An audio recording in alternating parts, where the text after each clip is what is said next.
আসসালামু আলাইকুম।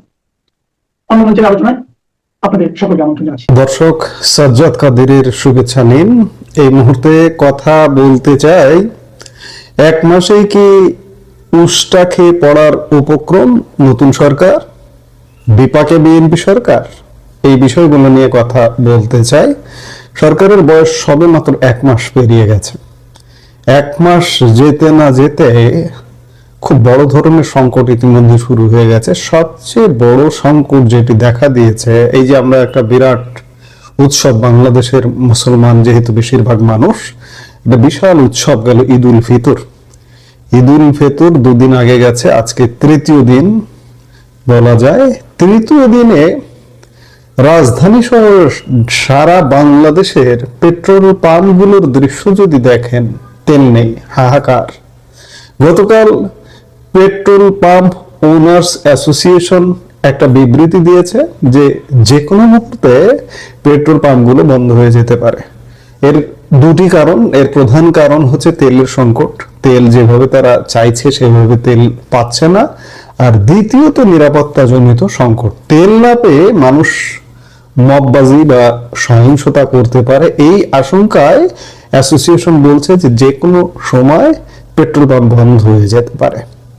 এটি একটি খবর। আরেকটি খবর, আজকে ঠাকুরগাঁয় বিএনপি মহাসচিব এবং বর্তমান সরকারের স্থানীয় সরকার, পল্লী উন্নয়ন ও সমবায় মন্ত্রণালয়ের মন্ত্রী মির্জা ফখরুল ইসলাম আলমগীর বলছেন যে তেলের দাম বাড়তে পারে এবং নিত্য পণ্যের দাম বাড়তে পারে। একদিকে সমস্যা, আমরা গভীর সমস্যার মধ্যে আছি, অন্যদিকে সমস্যা আরো বাড়িয়ে দিচ্ছেন এই সরকারের লোকজন এই ধরনের কথাবার্তা বলে। অর্থাৎ আগাম ক্রাইসিসটা আগাম তৈরি করবার এক প্রকার সুযোগ দিচ্ছে। সেটি আমরা বুঝতে চেষ্টা করি যে বর্তমান সাধারণ মানুষের পকেটে টান পড়ছে এমনি, প্রতিদিন বাজারে গিয়ে মানুষ দিশে হারায়। কিন্তু এই সংকটের মাঝে যখন সরকারের দায়িত্বশীল জায়গা থেকে, বিশেষ করে মির্জা ফখরুল ইসলাম আলমগীর, বিএনপির second in command, second man, Tarique রহমানের পরেই তার অবস্থান, তার মতো মানুষের কণ্ঠ থেকে যখন এই ধরনের কথা আসে, তখন স্বাভাবিকভাবে সংকটটা কোথায় গিয়ে দাঁড়াতে পারে এটি চিন্তার বিষয়। বর্তমান সরকারের শীর্ষ ব্যক্তিদের ভূমিকা এবং বিগত শেখ হাসিনা সরকারের শাসনামলের যে ক্রাইসিস ম্যানেজমেন্টের সাথে বর্তমান পরিস্থিতির একটা আমরা তুলনামূলক চিত্র দেখব। দেখুন, একটি দেশের বাজার নিয়ন্ত্রণ নির্ভর করে মনস্তাত্ত্বিক দিকের ওপর। যখন রাষ্ট্রের নীতি নির্ধারক পর্যায়ের কোনো ব্যক্তি বা গুরুত্বপূর্ণ রাজনৈতিক ব্যক্তিত্ব প্রকাশ্যে বলেন যে জ্বালানি তেলের দাম বা চাল ডালের দাম বাড়বে, তখন ব্যবসায়ীদের মধ্যে এক ধরনের মজুত করার প্রবণতা তৈরি হয়। আমরা দেখেছি বর্তমানে যারা দেশ পরিচালনা করছেন বা যারা গুরুত্বপূর্ণ মন্ত্রণালয়ে আছেন, তারা অনেকটা পূর্বাভাস দেওয়ার মতো করে দুঃসংবাদ দিচ্ছেন। প্রশ্ন হলো, আপনারা কি আবহাওয়া অধিদপ্তর যে শুধু পূর্বাভাস দেবেন? আপনারা তো সরকার, আপনাদের কাজ তো দাম কমানো, আগাম ঘোষণা দিয়ে সিন্ডিকেটকে সুযোগ করে দেওয়া নয়। এই আগাম ঘোষণার ফলে বাজারে যে কৃত্রিম সংকট তৈরি হয় তার দায়ভার কে নেবে? এটি কি স্রেফ অযোগ্যতা নাকি গভীর চক্রান্ত? মনে রাখতে হবে, পৃথিবী কখনোই সমস্যার বাহিরে ছিল না। আমরা বিগত 16 বছরের আওয়ামী লীগ সরকারের সময়টা দেখেছি। করোনা মহামারী ছিল, রাশিয়া ইউক্রেন যুদ্ধ ছিল, বৈশ্বিক মুদ্রাস্ফীতি ছিল, কিন্তু কোনো অজুহাত দিয়ে কি তখন জনগণের পেট ভরিয়েছে? না, পেট ভরায়নি। ক্রাইসিস ম্যানেজ করাটাই জনগণকে স্বস্তি দিয়েছে, শান্তি দিয়েছে। একজন সাধারণ নাগরিক হিসেবে আমরা বুঝি সরকার মানেই হচ্ছে সমাধান। মানুষ আপনাদের ভোট দিয়েছে বা ক্ষমতায় বসিয়েছে সংকটের কথা শোনার জন্য নয়, সংকট সমাধানের জন্য। আপনি যখন সরকারে বসেন তখন বৈশ্বিক সংকট বলে পার পাওয়ার সুযোগ নেই। বিশ্বের অন্য দেশগুলো যদি তাদের নাগরিকদের স্বস্তি দিতে পারে, তবে আমাদের এখানে কেন হাহাকার? মনে রাখবেন, ক্রাইসিস ম্যানেজ করতে না পারা মানেই হলো প্রশাসনিক ব্যর্থতা। আর এই ব্যর্থতার বোঝা যখন সাধারণ মানুষের ঘাড়ে চাপে, তখন সরকারের নৈতিক অবস্থান নড়বড় হয়ে পড়ে। ইতিহাস বড্ড নিষ্ঠুর, মানুষ তুলনা করতে পছন্দ করে। আমরা যদি নিকট অতীতের দিকে তাকাই, তবে দেখব শেখ হাসিনা যখন ক্ষমতায় ছিলেন তখন বড় বড় বৈশ্বিক সংকট তিনি কিভাবে সামলেছেন তা দেশের মানুষের স্মৃতিতে এখনো তাজা। করোনার সময় যখন বিশ্ব অর্থনীতি থমকে গিয়েছিল, তখন বাংলাদেশে কিন্তু খাদ্যাভাব দেখা দেয়নি। তিনি কঠোর হাতে বাজার নিয়ন্ত্রণ এবং ত্রাণ কার্যক্রম পরিচালনা করেছিলেন। ডলার সংকট বা জ্বালানি তেলের দাম যখন বিশ্ববাজারে চড়া ছিল, তখনও তিনি ভর্তুকি দিয়ে হলেও সাধারণ মানুষের ক্রয় ক্ষমতা নাগালে রাখার চেষ্টা করেছিলেন। আজ মানুষ সেই সময়ের স্থিতিশীলতার কথা মনে করছে। বর্তমান সরকারকে বুঝতে হবে, যদি আপনারা দ্রুত মানুষের জীবনে স্বস্তি না ফেরাতে পারেন, তবে জনগণের ক্ষোভ আগ্নেয়গিরির মতো ফেটে পড়বে।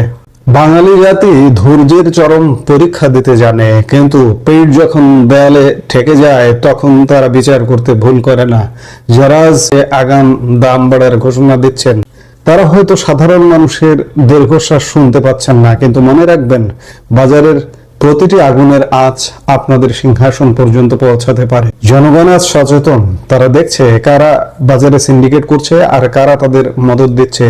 যদি অযোগ্যতা বা অনিচ্ছার কারণে দ্রব্যমূল্য নিয়ন্ত্রণে না আসে, তবে এই দেশের মানুষ অতীতে যেমন রাজপথে ফয়সালা করেছে, ভবিষ্যতেও তার ব্যত্যয় হবে না। আপনাদের হাতে সময় কম, দ্রুত অ্যাকশন নেন, মজুতদারদের ধরুন এবং আর সরকারের ভেতরে বসে থেকে আগাম ভীতি ছড়ানো বন্ধ করুন।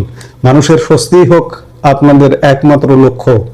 শেখ হাসিনার আমলের ক্রাইসিস ম্যানেজমেন্টের সাথে বর্তমানের কি সত্যি আকাশ পাতাল পার্থক্য? আমি বলি, পার্থক্য তো হবেই। বর্তমানে যারা সরকার চালাচ্ছেন তারা একদম ইম্যাচিউর, অনভিজ্ঞ। প্রধানমন্ত্রী জীবনে প্রথম সংসদ সদস্য হয়েছেন, প্রধানমন্ত্রী জীবনে প্রথম সরকার পরিচালনায় বসেছেন। এমন কোনো দূরদর্শীও নয় এবং এমন কোনো মাঠের রাজনীতি বিশাল দীর্ঘদিন ত্যাগ করে যে তিনি রাজনীতিতে এসছেন, করে রাজনীতি করছেন, তাও কিন্তু নয়। দীর্ঘদিন অনলাইনে রাজনীতি করেছেন, বাংলাদেশে অনলাইনে রাজনীতি নিয়ন্ত্রণ করেছেন। সেখান থেকে প্রধানমন্ত্রিত্ব, এবং প্রধানমন্ত্রী হয়ে তিনি ক্রাইসিস কতটা মেটাবেন সেটি এখন দেখার বিষয়। যদি মেটাতে না পারেন তাহলে তারও মূল্য দিতে হবে তাকে। কাজেই আমরা বলছি, এই যে সরকার কি অল্প সময়ে উষ্টা খাবার উপক্রম? বিপাকের কি বিএনপি সরকার? বহুমুখী বিপাকের মধ্যে পড়ে গেছে, আজকে থেকে সেটা শুরু হয়ে গেছে। জ্বালানি তেল থেকে শুরু হয়ে গেছে, সামনের দিনগুলোতে আরো নানামুখী বিপাক আমরা দেখব। যদি ম্যানেজ না করতে পারে সরকার, তবে এই সরকারের এই যে বিশ্ব পরিস্থিতি, বিশ্বযুদ্ধ, এটা সেটা বলে পার পাওয়া যাবে না। জনগণ কিন্তু ছাড় দেবে না, তার জন্য প্রস্তুত থাকতে হবে। আমরাও দেখতে থাকি যে সামনে কি ঘটছে। এই মুহূর্তে এ পর্যন্ত, সবাই ভালো থাকুন, সুস্থ থাকুন। আমাদের ভিডিওগুলো নিয়মিত পেতে সাবস্ক্রাইব করুন Sajjad Kadir and the legends YouTube Sajjad Kadir এবং লাইক, কমেন্ট, শেয়ার করে এই সাথে মুহূর্তের একটা খবর নিয়ে, গতকাল মধ্যরাতের একটা খবর নিয়ে আলাপ করব। সেটি হচ্ছে লেফটেন্যান্ট জেনারেল অবসরপ্রাপ্ত মাসুদ উদ্দিন চৌধুরী গ্রেপ্তার। তারেক রহমান কি তবে 1-11 কুশীলবদের বিচার শুরু করলেন? গতকাল লেফটেন্যান্ট জেনারেল অবসরপ্রাপ্ত মাসুদ উদ্দিন চৌধুরী, এবং যিনি সাবেক সংসদ সদস্য, তাকে তার বাড়িধারার বাসভবন থেকে মধ্যরাতে গ্রেপ্তার করা হয়েছে। এটি বলতে পারেন 1-11 সাথে যারা যুক্ত ছিলেন, তারা যারা দেশে আছেন, তাদের মধ্যে ইতিমধ্যে এই গ্রেপ্তারের মাধ্যমে তোলপাড় শুরু হয়ে গেছে। একটু তার আগে আলাপ করে নেওয়া দরকার যে 1-11টা আসলে কেন হয়েছিল। 1-11টা, আমি যদি মুদ্রা কথা এক কথায় যদি বলি, আজকে যে ক্ষমতায় আছে যে সরকারটি, বিএনপি সরকার, এই বিএনপি সরকারটাই 1-11 সৃষ্টি করেছিল। কিভাবে সৃষ্টি করেছিল? আমাদের সংবিধানে একটা তত্ত্বাবধায়ক সরকার ব্যবস্থা, নির্দলীয় তত্ত্বাবধায়ক সরকার ব্যবস্থা ছিল। ব্যবস্থাটা খারাপ নয়, মন্দ নয়, ভালোই ছিল। 2001 সালে আওয়ামী লীগ সরকার সুন্দরভাবে এই তত্ত্বাবধায়ক সরকারের হাতে ক্ষমতা হস্তান্তর করে একটা নির্বাচন হয়েছিল, যদিও সেই নির্বাচন নিয়েও বিতর্ক হয়েছিল। যাই হোক, বিএনপি যখন 2006 সালে তাদের ক্ষমতার মেয়াদ শেষ হলো, তারা পুরো তত্ত্বাবধায়ক সরকার ব্যবস্থাটাকে নিজেদের মতো করে সাজিয়ে নেবার শুরুটা করলো বিচারকদের বয়স বাড়ানো থেকে। কারণ সর্বশেষ অবসরপ্রাপ্ত প্রধান বিচারপতি হন, তত্ত্বাবধায়ক সরকারের প্রধান। তো সেই সময় যিনি সর্বশেষ অবসরপ্রাপ্ত প্রধান বিচারপতি ছিলেন কে এম হাসান, তার বয়স বাড়িয়ে কে এম হাসান বিএনপির লোক, এই বিএনপির লোককে তত্ত্বাবধায়ক সরকার প্রধান করবার জন্যই তার বয়স বাড়ানো, অর্থাৎ তার বয়স বাড়ানো মানে পুরো বিচার বিভাগের সর্বোচ্চ আদালতের বিচারপতিদের বয়স সেই থেকে বেড়ে গেল। 65 ছিল, 67, সবাই বেনিফিশিয়ারি হয়ে গেল। কিন্তু দেশের যা হওয়ার তা তো হলো, আপনারা দেখেছেন। অবশেষে কে এম হাসান তখন দায়িত্ব নেননি, যার কারণে জটিলতা শুরু হয়, নানান ঘটনা পরিক্রমা। আপনারা জানেন যে 111, এই 111-এর একজন অন্যতম কারণ তিনি ছিলেন এই জেনারেল মাসুদ উদ্দিন চৌধুরী, ছিলেন নবম পদাতিক ডিভিশন সাভারের GOC, general officer in commanding. এই নবম পদাতিক ডিভিশন বাংলাদেশে যত কিছু, বিশেষ করে সামরিক হস্তক্ষেপ বা যা কিছু হয়েছে, এই ডিভিশনটার একটা খুব গুরুত্বপূর্ণ একটা ভূমিকা আছে। তো সেই জায়গায় সেনাপ্রধান এবং সেই সময় সেনাপ্রধানের সাথে জেনারেল মাসুদ উদ্দিন চৌধুরীকে অন্যতম একজন 111-এর কুশীলব বলা হয়। আমি মনে করি 111টা হয়েছিল সময়ের প্রেক্ষিতে, 111টার ওই সময় প্রয়োজন ছিল, এছাড়া কোনো উপায় ছিল না। তখন নির্বাচনটা কিভাবে হতো? সেনা সমর্থিত তত্ত্বাবধায়ক সরকার ছাড়া সেই সময় আসলে একটা সুষ্ঠু নির্বাচন হওয়ার কোনো উপায় ছিল না। আর সেই সরকারটা কি ছিল একবার চিন্তা করুন, কি স্ট্রেংথ কাউকে অ্যারেস্ট করতে, সে দুর্নীতি বা চোর বদমাইশ ব্যবসায়ী, কাউকে ছেড়ে দেয়নি কিন্তু। এবং দুই রাজনৈতিক দল আওয়ামী লীগ বিএনপি সবাইকে অ্যারেস্ট করেছিল। রাজনীতিবিদ কি ধোয়া তুলসী পাতা? রাজনীতিবিদ হলে আপনি কি অপরাধ করেননি? অপরাধ করলে আপনার বিচার হবে না? সেই সময় সেই কাজটা করা হয়েছিল, সেই কাজগুলো করা হয়েছিল। এবং আজকের প্রধানমন্ত্রী তারেক রহমানও সেই সময় অ্যারেস্ট হয়েছিলেন, তিনি মুচলেকা দিয়ে বিদেশে যেতে বাধ্য হয়েছিলেন, নানান ঘটনা। আসলে 111 সরকারটা ছিল সেই সময়ের প্রেক্ষিতে। কিন্তু বলে নেওয়া ভালো যে এর পরেও দেশের কাজের সাথে সাথে যদি কোনো কর্মকর্তা বা দায়িত্বশীল ব্যক্তি অপরাধ করে থাকে, তার বিচার হতে হবে, এটি স্বাভাবিক। এখন জেনারেল মাসুদ উদ্দিন চৌধুরীরা অপরাধ করেছেন কিনা, তিনি সেই সময় আবার গুরুতর অপরাধ দমন কমিটি একটা ছিল, এই অপরাধ দমন কমিটির প্রধান সমন্বয়ক ছিলেন। এখন দেখার বিষয়ে তিনি অপরাধী ছিলেন কিনা, যেহেতু তাকে আটক করা হয়েছে এবং 5টি মামলা আছে তার বিরুদ্ধে। এখন সেই মামলার এগেইনস্টে ডিবি গতকালকে গ্রেপ্তার করেছে। বলতে পারেন যে দীর্ঘ 16 বছর পর কি তবে 1/11 সেই কুশলীলবদের হিসেব নেওয়ার সময় ঘনিয়ে এসেছে। গতকাল সোমবার গভীর রাতে রাজধানীর ভারীধারার ডিএইচএস এলাকায় যা ঘটেছে তা এখন টক অব দ্য কান্ট্রি। 1/11 সময়ের সেই ক্ষমতাধর ব্যক্তি, যাকে নিয়ে এক সময় দেশ জুড়ে ছিল ত্রাস আর আলোচনা, সেই অবসরপ্রাপ্ত লেফটেন্যান্ট জেনারেল মাসুদ উদ্দিন চৌধুরী এখন শ্রীঘরে। প্রশ্ন উঠছে এই গ্রেপ্তারের নেপথ্যে বার্তাটা কি? অনেকেই জিজ্ঞাসা করছেন যে তারেক রহমান কি তবে 1/11 কুশলীলবদের বিচার শুরু করে দিলেন? আমরা গ্রেপ্তারের একটু বিস্তারিত তথ্য জেনে আসি যে সোমবার গভীর রাতে বারিধারা ডিএইচএস এলাকার 2 নম্বর লেনের 153 নম্বর বাড়িতে অভিযান চালায় পুলিশ। গভীর ঘুমে মগ্ন পুরো শহর। ঠিক সেই সময় ঘেরাও করা হয় সাবেক এই প্রভাবশালী সেনা কর্মকর্তার বাসভবন। সেখান থেকে তাকে হেফাজতে নেওয়া হয়। ঢাকা মহানগর গোয়েন্দা পুলিশের প্রধান শফিকুল ইসলাম গণমাধ্যমকে বিষয়টি নিশ্চিত করেছেন। তার বক্তব্য অনুযায়ী গ্রেপ্তারের কারণ হিসেবে উঠে এসেছে একাধিক মামলার পাহাড়। ডিবি প্রধান স্পষ্ট জানিয়েছেন মাসুদ উদ্দিন চৌধুরীর বিরুদ্ধে অন্তত 5টির মতো মামলা রয়েছে। কেন মাসুদ উদ্দিন চৌধুরীর গ্রেপ্তার এত বেশি তাৎপর্যপূর্ণ? আমাদের ফিরে যেতে হবে 2007 সালে। 1/11 সেই পট পরিবর্তনের সময় সেই ঝড় সময়ে মাসুদ উদ্দিন চৌধুরী ছিলেন অত্যন্ত ক্ষমতাধর একজন ব্যক্তি। শুরুতেই বললাম, তিনি গুরুতর অপরাধ দমন সংক্রান্ত জাতীয় সমন্বয় কমিটির সমন্বয়ক হিসেবে দায়িত্ব পালন করেছিলেন। সে সময় রাজনীতিকদের জন্য তিনি ছিলেন এক মূর্তমান আতঙ্ক।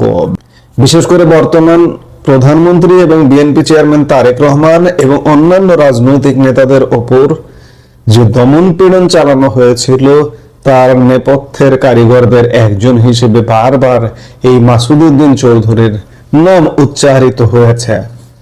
গুরুতর অপরাধ দমনের নামে তখন যা ঘটেছিল তা ইতিহাসের এক কালো অধ্যায় হিসেবে এখন বলা হচ্ছে। পরবর্তীতে 2008 সালের জুনে পরিস্থিতি কিছুটা থিতু হলে লেফটেন্যান্ট জেনারেল মাসুদ উদ্দিন চৌধুরীকে অনেকটা পুরস্কার হিসেবে হোক বা কৌশলে সরিয়ে দেওয়ার জন্যই হোক অস্ট্রেলিয়ায় বাংলাদেশের হাই কমিশনার করে পাঠানো হয়েছিল।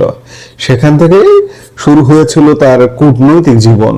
যে মাসুদ উদ্দিন চৌধুরী একসময় রাজনীতিবিদদের ধরেছিলেন, বিচারের আওতায় এনেছিলেন, সেই মাসুদ উদ্দিন চৌধুরী কূটনৈতিক জীবন শেষ করে 2018 সালে ভুল পাল্টে ফেলেন এবং তিনিও রাজনীতিবিদের খাতায় নাম লেখান।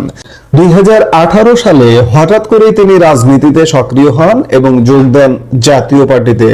প্রথমে আওয়ামী লীগ থেকে মনোনয়ন পাবার চেষ্টা করেন, কিন্তু আওয়ামী লীগ থেকে মনোনয়ন না পেয়ে তিনি জাতীয় পার্টিতে যোগ দেন।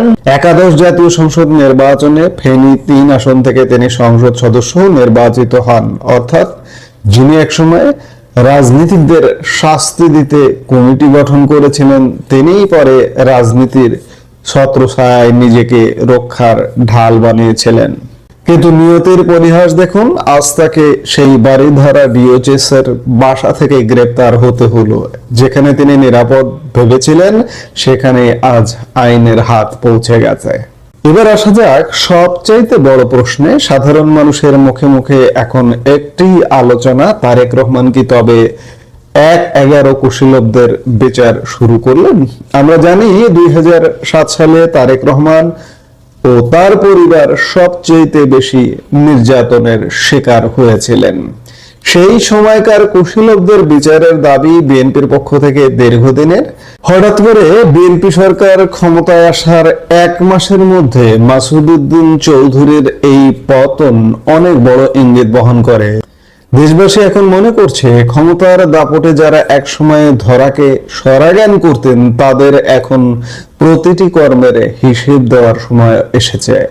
এটি কি কেবল ব্যক্তিগত প্রতিশোধ নাকি জাতীয় শুদ্ধি অভিযান, তার সময় বলে দেবে।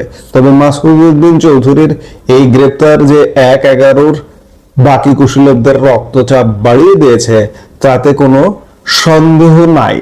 এর সাথে আরেকটি কথাও বলা দরকার যে যখনই ধরুন ভুল পাল্টে যাবে, তখনই কিন্তু বিচারের আওতায় আসবেন। এই যে বিগত ইউনূস সরকারের তারেক রহমান সরকার হয়তো বিচার করবে না, কিন্তু তারেক রহমান কতদিন ক্ষমতায় থাকবেন? 6 মাস, 1 বছর, 2 বছর, 3 বছর, 5 বছর, যে বছরই থাকুন না কেন, 2 বছর বা 1 বছর পরে অন্য কেউ ক্ষমতায় আসবে। আওয়ামী লীগ আসবে, নিশ্চয়ই আওয়ামী লীগ আসবে। বিএনপি ক্ষমতায় এসে আওয়ামী লীগও আসবে অবশ্যই। ইউনূস সরকারের কিন্তু বিচার হবে। এই যে মাসুদ উদ্দিন চৌধুরীর গ্রেপ্তারটা কিন্তু সেটি বলে দিচ্ছে যে যত দেরি হোক, যত দিন হোক না কেন, 16 বছর হোক আর 32 বছর হোক, বিচার কিন্তু নিশ্চিত। এটি তার উদাহরণ। এখন আমরা বিচারের সাথে ন্যায় শব্দটা যুক্ত করি। ন্যায় অন্যায় এটা আসলে বাংলাদেশে আপেক্ষিক। যখন স্রোত যেদিকে, তখন সেদিকে বিচার, সেই পক্ষের বিচার। ঠিক তেমনি এই যে আওয়ামী লীগের উপর এই যে অন্যায় অত্যাচার গত 1.5 বছর যাবত হচ্ছে, 1.5-2 বছর যাবত, এগুলোরও বিচার অবশ্যই একদিন হবে। এই মাসুদ উদ্দিন চৌধুরী গ্রেপ্তার সেটি বলে দিচ্ছে। আর 111 নিয়ে পক্ষে বিপক্ষে নানা কথা আছে। সেই 111 যে পুরো একদম খারাপ ছিল, এটা ছিল সেটা ছিল। এই 111 বিশেষ করে ওই সময়ের বিএনপি সরকার এবং বিএনপি সরকারপন্থীরা বলবেন যে 111 একটা বাজে জিনিস ছিল। বিএনপি সরকারকে বাদ দিয়ে আওয়ামী লীগ সরকারকে ক্ষমতায় বসানো হয়েছিল। অথচ 2008 সালের নির্বাচনটা ছিল একটা ভিন্ন রকম নির্বাচন। বিএনপি সরকারের উন্নয়নের বিরুদ্ধে মানুষের জনরায় ছিল। সেটিকে এখন তো সময়টা অন্যরকম, স্রোতটা অন্যরকম, সেটিকে ভিন্নভাবে ব্যাখ্যা করা হয় যে সেই সরকারটা খারাপ ছিল। এখন দেখার বিষয় জেনারেল মাসুদ উদ্দিন চৌধুরীর শেষ পর্যন্ত কি হয়। দর্শক, আইনের চোখ থেকে কেউ যে পার পায় না। আইন কোন আইন? ন্যায়, অন্যায়, ন্যায় বিচার, অন্যায় বিচার যেটি হোক, জেনারেল মাসুদ উদ্দিন চৌধুরীর গ্রেপ্তার যেন আবারও সেই ধ্রুব সত্যকে সামনে নিয়ে এলো। বাড়িধারার সেই 153 নম্বর বাড়ি থেকে ডিবি কার্যালয়, এই যাত্রাটি হয়তো বাংলাদেশের রাজনৈতিক ইতিহাসের এক বড় পরিবর্তনের সূচনা। 1/11 কুশীলবদের বিচার কি আসলেই শুরু হতে যাচ্ছে? এখন সেটি দেখতে হলে আমাদের অপেক্ষা করতে হবে। আমরা নিশ্চয়ই দেখব। এই মুহূর্তে এ পর্যন্ত। সবাই ভালো থাকুন, সুস্থ থাকুন। আমাদের ভিডিওগুলো নিয়মিত পেতে সাবস্ক্রাইব করুন Sajjad Kadir and the legends YouTube channel এবং লাইক, কমেন্ট, শেয়ার করে সাথে থাকুন।